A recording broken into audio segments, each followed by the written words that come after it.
Hello friends, स्वागत है आप सभी का मेरे यूट्यूब चैनल पर। दोस्तों, आज हमारा टॉपिक है निबंध लेखन में। आज हमारा जो अध्याय है मेरे प्रिय वैज्ञानिक। यहाँ पर आ जाए कि वैज्ञानिक पर निबंध लिखिए। यहाँ आधुनिक प्रगति में हो रहे नए उपकरण की खोज, अगर ऐसा भी आ जाए तो भी वैज्ञानिक वाला ही निबंध लिखेंगे तो भी आपके नंबर आएंगे। दोस्तों, ये निबंध 10th 12th और जो बड़ी बड़ी गवर्नमेंट की प्रतियोगिता एग्ज़ाम होते हैं उसमें जो निबंध आते हैं उन्हीं में भी काम आती है। जैसे यूपीएससी के ऑल लेवल हैं, ठीक है, आरपीएससी हैं, आरएएस हैं। इनमें दोस्तों जो है उसमें निबंध पूछे जाते हैं। तो इस निबंध की भावना को आप देखेंगे तो आप लगभग 5 या 50,000 शब्दों तक निबंध आसानी से लिख पाएंगे। तो कैसे लिखना है निबंध और इसको किस प्रकार हैंडल करना है वो सब कुछ आज मैं इस वीडियो में बताने वाला हूँ। चलिए तो दोस्तों, वीडियो को करता हूँ शुरू। मेरे प्रिय वैज्ञानिक पर निबंध। सबसे पहले मैं हर बार की तरह कहूँगा कि प्रस्तावना सबसे पहले आपको लिखनी है और सबसे अंत में आपको लिखना है निष्कर्ष। क्या लिखना है? निष्कर्ष। निष्कर्ष लिखना है, नहीं तो इसको कहते हैं उपसंहार। क्या कहते हैं? उपसंहार।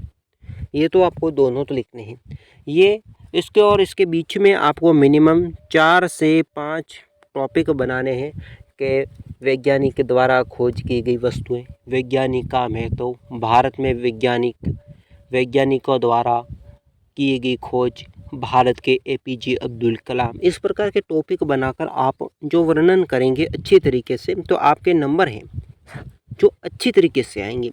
और आपका जो टीचर्स होगा चेक करने वाला वो आपको 100% मूल्यांकन जरूर देगा। ये चीज़ आपको ध्यान रख लेना। चलिए वीडियो को करता हूँ शुरू।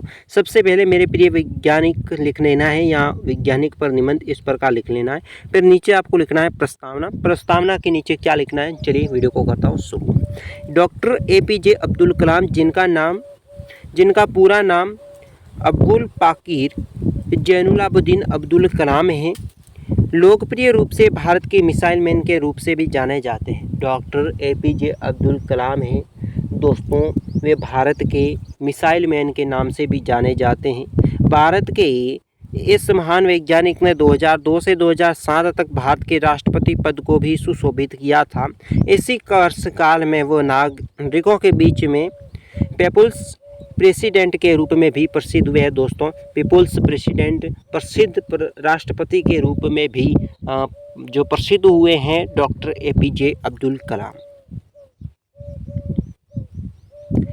वो एक गहन एरोस्पेस वैज्ञानिक, एक प्रसिद्ध लेखक, भारत के सर्वोच्च नागरिक सम्मान भारत रत्न सहित कई प्रतिष्ठित पुरस्कारों को भी प्राप्त करता भी रहे हैं। इन्हें दोस्तों यहाँ पर देखो भारत रत्न से भी सम्मानित किया है और कई पुरस्कार प्रतिष्ठा से उन्हें सम्मानित भी किया गया। वे भारत के राष्ट्रपति भी रहे, सर्वोच्च नागरिक के पद पर रहे। उन्होंने प्रसिद्ध लेखक किताब भी लिखी और एरोस्पेस वैज्ञानिकों के रूप में भी प्रसिद्ध रहे। इन्होंने कई बम, परमाणु और एयर स्पेस में कई वर्ष काम किया था। बहुत प्रसिद्ध व्यक्ति है। डॉक्टर एपीजे अब्दुल कलाम का जन्म और उनका परिवार। अगर प्रश्न आ जाए डॉक्टर एपीजे अब्दुल कलाम पर निबंध लिखे तो भी यही निबंध है। डॉक्टर एपीजे अब्दुल कलाम का जन्म 15 अक्टूबर 1931 को एक फेरी वाले के घर हुआ था, जिसका पिता का नाम जैनुलाब्दीन और उनकी माता का नाम असीमा अम्मा था, जो एक गृहिणी थी। कौन थी? ये एक गृहिणी थी। परिवार में एक बहन, 4 भाई के साथ सबसे छोटे बेटे के रूप में उनका नाम एक गरीब परिवार में हुआ था। उनका जन्म हुआ एक गरीब परिवार में। यहाँ तक कि उन्हें कम उम्र में अपने परिवार की आर्थिक समर्थ करने के लिए समाचार पत्र बेचने पड़ते थे। वे दोस्तों समाचार पत्र बेचकर अपने घर का गुजारा में भी सहयोग देते थे। एपीजे अब्दुल कलाम की शिक्षा और करियर का जीवन किस प्रकार रहा, चलिए वो भी मैं बता देता हूँ। डॉक्टर एपीजे अब्दुल कलाम ने अपनी शिक्षा अपने पैतृक स्थान यानी कि स्थित सावल्ट हायर सेकेंडरी स्कूल में पूरी की। इसके बाद 1954 में उन्होंने सेंट जोसेफ कॉलेज में भौतिक स्ट्रीम में अपनी डिग्री प्राप्त की। फिर वहां से मद्रास इंस्टीट्यूशन ऑफ टेक्नोलॉजी में उच्च शिक्षा के लिए दोस्तों मद्रास चले गए थे। अब बात करते हैं एयर स्पेस इंजीनियर में स्नातक के बाद डॉक्टर एपीजे अब्दुल कलाम ने मुख्य रूप से सैनिक मिसाइल, भारत के नागरिक अंतरिक्ष कार्यक्रम में विकास पर भी केंद्रित किया। उन्होंने दोस्तों DRDO यानी कि भारत अंतरिक्ष अनुसंधान संगठन इसरो जैसे प्रसिद्ध संगठनों के साथ जुड़कर उस स्तर के काम करने भी शुरू एपीजे अब्दुल कलाम ने किए थे। इस प्रकार आपको लिखना है। इसके बाद में नीचे एक लाइन छोड़कर टॉपिक और लिखना है।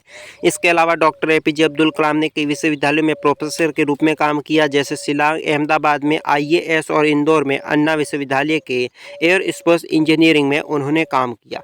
फिर आपको लिखना है डॉक्टर एपीजे अब्दुल कलाम की क्या है उपलब्धियाँ।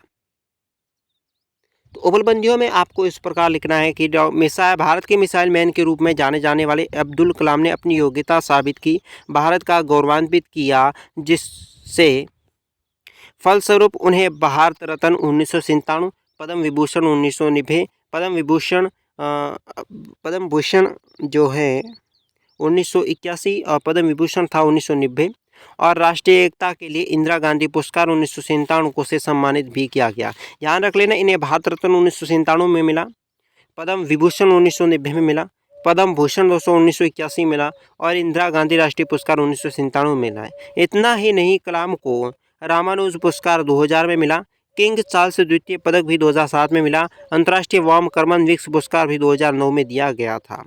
एक लेखक के रूप में डॉक्टर एपीजे अब्दुल कलाम ने अपनी आत्मकथा विंग्स ऑफ द फायर सहित राष्ट्रीय और अंतर्राष्ट्रीय स्तर पर 25 से अधिक सबसे अधिक पुस्तकें लिखी हैं, प्रकाशित भी की है। इसके साथ ही 40 विश्वविद्यालयों ने उन्हें डॉक्टर की उपाधि से भी सम्मानित कर दिया है, डॉक्टर की उपाधि भी उन्हें दी है।